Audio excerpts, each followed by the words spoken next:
Bueno, familia, estamos en la Expo de Texas y vamos a hacer primer día, primera partida. Bueno, ayer vinimos para echar un poquito una idea a ver de cómo era la Expo.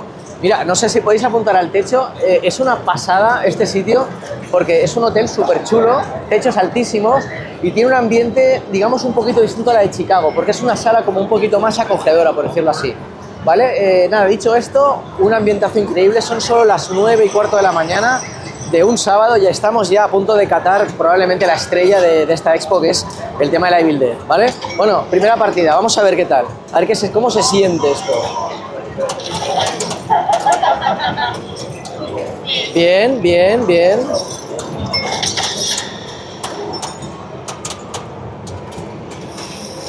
Hola, muy bien, vamos muy bien.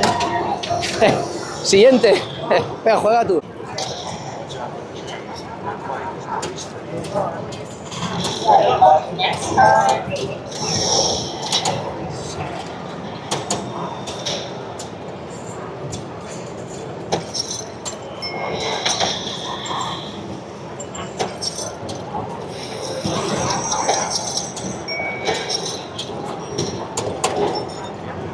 Vale, vamos a comentar un poco. Realmente todavía no sabemos mucho de las reglas, pero bueno, estoy básicamente intentando... Ahora tengo la caseta aquí iluminada, ¿vale? Vamos para adentro y creo que esto me dará un ball lock. Es un modo. Vale.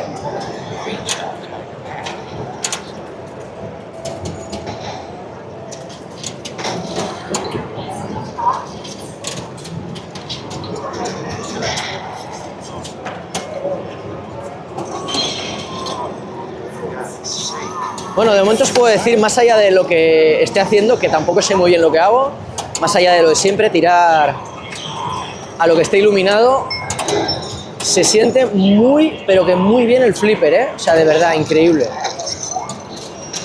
Para ser una white body juega bastante rápido. Ah. Hay que acordarse que hay un pirulo, ¿eh? Es importante. Juega. Mientras comento. Ya. Vamos a comentar, muy importante, esta máquina en este lado tiene dos botones, ¿vale? No lo veis, pero hay dos botones. Y el de abajo es obviamente para los flippers normales, ¿vale? Y el de arriba es para el mini flipper o flipper no mini. Muy buenas, familia, bueno, estamos aquí en el stand de Spooky Pinball con Buck, que es la cabeza representativa de esta empresa. Se han traído aquí un montón de máquinas, bueno, ya lo podéis ver, hay un montón de Evil Dead, que es el lanzamiento, y también sus antiguas, bueno, la Texas Chainsaw, la Looney Tunes, la Scooby-Doo. Tenemos algunas en casa y bueno, hoy está claro que la estrella de la Expo aquí en Texas 2025 es sin duda la Evil Dead en sus dos modelos, que ahora nos explicará un poquito. La entrevista la haremos en inglés, ya la traduciremos y bueno, aquí estamos. Nada, lo primero, Buck, hello. Howdy. Thank you so much for welcoming us once more. We are very happy to say hello to you because, okay, me estoy cargando el stand. Because this is actually, I mean, our priority number one. We think that Evil Dead is in this expo like the top presentation and the top machine. Thank you. And this is the first, we came yesterday very late, but we couldn't play, so this was the first game we did. All of our friends were asking like crazy, yeah. How does it play, because it looks fantastic. And we can now say that it plays amazing. Good. So well done. Just tell us a little bit about the machine, the welcoming of the people, what they said on the first games. What are the first feedback you got? My favorite thing I've been hearing all show is people keep saying it looks even better in person. Because I was like, our trailers and our promo looked so good. I was like, I hope this lives up to people's expectations when they see it in person. And they're all like, it looks even better.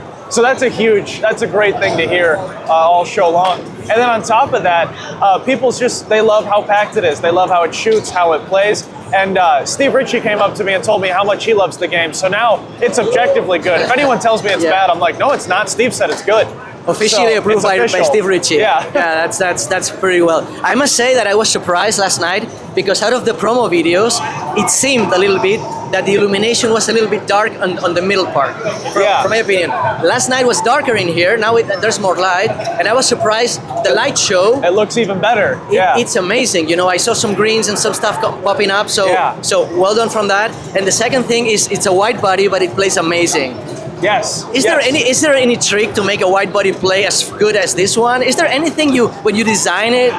So how do you do that? When we do our wide bodies, we do them in a way where it's just allowing us the extra space on the sides so that we can fit more mechanisms on the sides, like the hand over on the left side there and Linda's head on the right side.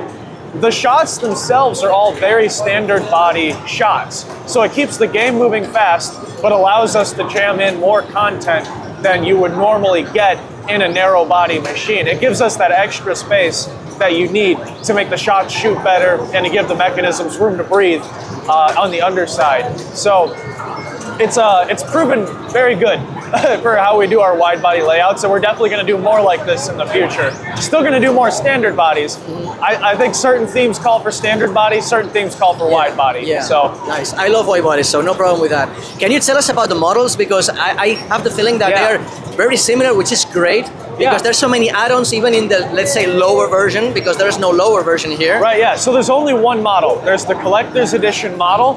And when you buy your collector's edition, you have the option of the topper and the direct print cabinet. So those are the two add-ons. Other than that, it's all one game. It's all the same. Same thing across the board. Okay, okay. You were telling me a little bit, I don't want you to tell me details, of course, about the internet thing. You know, that it's something that, because it's interesting for our viewers to understand how complicated it is to get into this internet world and to make that step. Maybe you can, I don't know, tell a little bit that maybe you're thinking on that, maybe in the future, and how difficult it is to get into that. Yeah, a lot of people want us to do basically a Stearns Insider Connected for Spooky Pinball.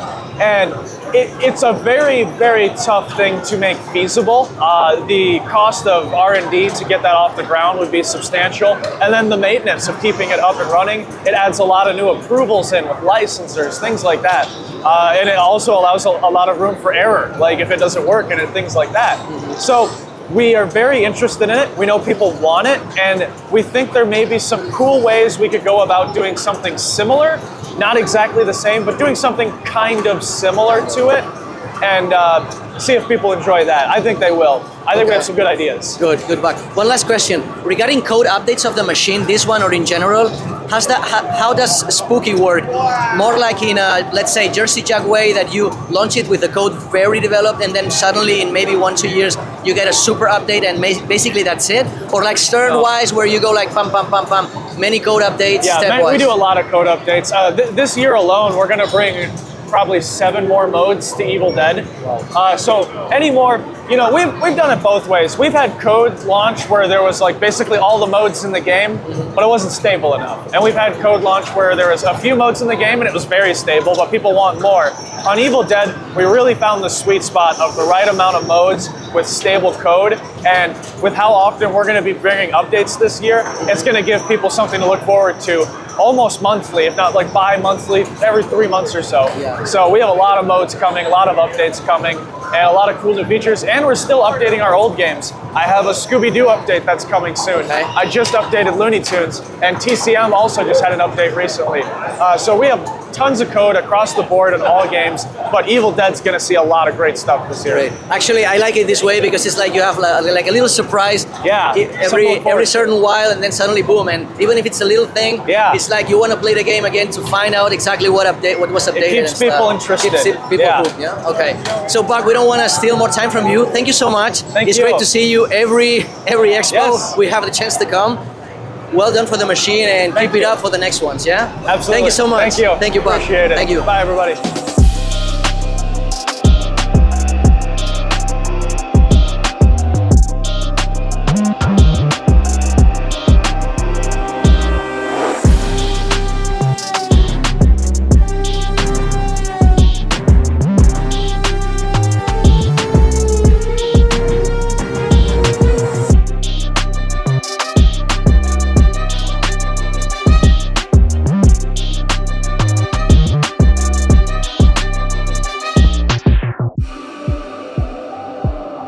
I didn't ask for any of this, but when evil picked a fight,